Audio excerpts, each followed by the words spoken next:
भारतीय ग्रंथों में सूर्य को जल देने का विधान आदिकाल से चला आ रहा है और सूर्य को जल देने से जीवन की ज्यादातर समस्याओं से निजात मिल जाती है।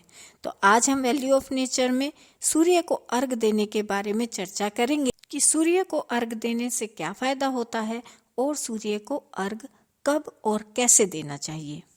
ज्योतिष में सूर्य को स्वास्थ्य, पिता और आत्मा का कारक माना जाता है। तो चलिए सबसे पहले हम आपको बता देते कि सूर्य अर्घ किसे कहते हैं। हाथ की अंजलि में जल लेकर तथा गायत्री मंत्र बोलते हुए सूर्य की ओर को मुंह करके सूर्य को जल समर्पित करना ही सूर्य अर्घ कहलाता है। यह तो सभी जानते हैं कि सूर्य का सीधा संबंध हमारे स्वास्थ्य से है। सूर्य की सतरंगी किरणों में अद्भुत रोगनाशक शक्ति है, जिसके कारण सूर्य की किरणें अनेक रोग पैदा करने वाले कीटाणुओं का नाश करती हैं। सूर्य के प्रकाश में शरीर के कमजोर अंगों को फिर से मजबूत और एक्टिव बनाने की अद्भुत क्षमता है। सूर्य में 7 रंग की किरणें होती हैं, यानी कि सतरंगी किरणों का प्रतिबिंब किसी भी रंग के पदार्थ पर पड़ता है, वहां से वह वापस लौट जाती हैं। लेकिन ब्लैक कलर में सूर्य की किरणें वापस नहीं लौटती हैं। ऐसे ही हमारे शरीर में अलग अलग रंगों की विद्युत किरणें होती हैं। जिस रंग की कमी हमारे शरीर में होती है, सूर्य को अर्घ देने से वह किरणें हमारे शरीर को प्राप्त हो जाती हैं। अगर हम आँखों की बात करें तो आँखों की पुतलियां काली होती हैं, जहां से सूर्य की किरणें वापस नहीं लौट पाती हैं। अगर हमारी आँखों में कुछ कमी है तो वह पूरी हो जाती है, इसलिए सूर्य को अर्घ दिया जाता है। जो व्यक्ति प्रतिदिन सूर्य को अर्घ देते हैं, उनके जीवन पर पड़ने वाले शनि के हानिकारक प्रभाव कम हो जाते हैं।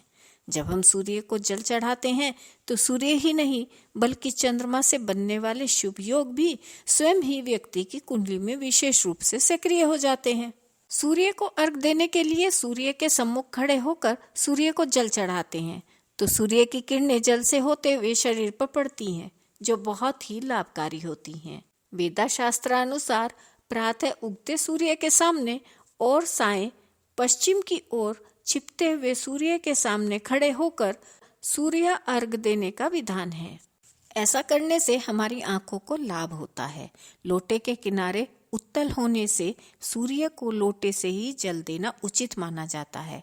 लोटा एल्यूमिनियम, चांदी आदि चमकदार धातु का नहीं होना चाहिए, जबकि लोटा हमारा तांबे और पीतल का होना चाहिए। अब बात करते हैं कि सूर्य को जल किस प्रकार देना चाहिए। सूर्य उदय के थोड़े समय बाद लोटे को जल से भरकर सूर्य की ओर मुख करके खड़े हो जाएं। लोटे की स्थिति छाती के बीच होनी चाहिए। अब धीरे धीरे जल की धारा को छोड़ना प्रारंभ करें। लोटे के उभरे हुए किनारे पर देखने से सूर्य का प्रतिबिंब बिंदु रूप में दिखाई देगा। उस बिंदु रूप प्रतिबिंब में ध्यानपूर्वक देखने से आपको 7 कलर रिंग देखने को मिलेंगे, क्योंकि लोटे के किनारे पर 7 कलर रिंग अधिक स्वच्छ दिखाई देंगे। जब आकाश में थोड़ी थोड़ी लालिमा आ गई हो, तभी भगवान सूर्य को अर्घ देने का सही समय माना जाता है। लेकिन अगर आप देर तक सोते हैं तो आप जब भी नहाएं तभी सूर्य को अर्घ दें। कुछ लोगों को तो सुबह सुबह बेड पर ही चाय के साथ बिस्किट खाने की आदत होती है, तो वो क्या करें?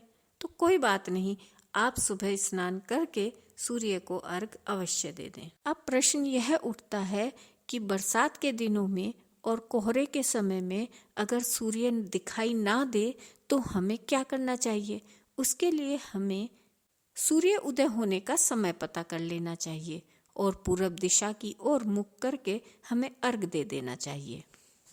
हमें सूर्य को 3 बार अर्घ देना चाहिए। शास्त्र कहते हैं कि जिस दिन आपको अर्घ देने में देर हो जाए तो उस दिन 3 बार की जगह आपको 4 बार अर्घ देना चाहिए। सूर्य को अर्घ देने के लिए हमें लोटे के जल में थोड़े से चावल और लाल फूल डालना चाहिए और लाल चंदन और कुमकुम से उस पर तिलक करना चाहिए।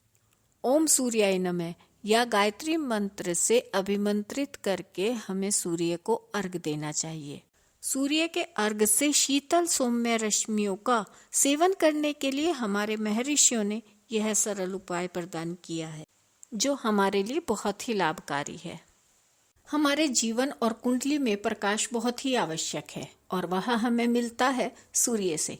तो जोशी के अनुसार कुंडली में सूर्य की स्थिति को सुधारने के लिए सूर्य की आराधना करना और सूर्य को अर्घ देना आवश्यक है। सूर्य की आराधना करने से व्यक्ति का व्यक्तित्व चमकता है, अर्थात उसके कार्य में सफलता और यश प्राप्त होता है, जिससे आत्मविश्वास बढ़ता है और आत्मविश्वास बढ़ने से हमें नौकरी पाने में भी सफलता प्राप्त होती है।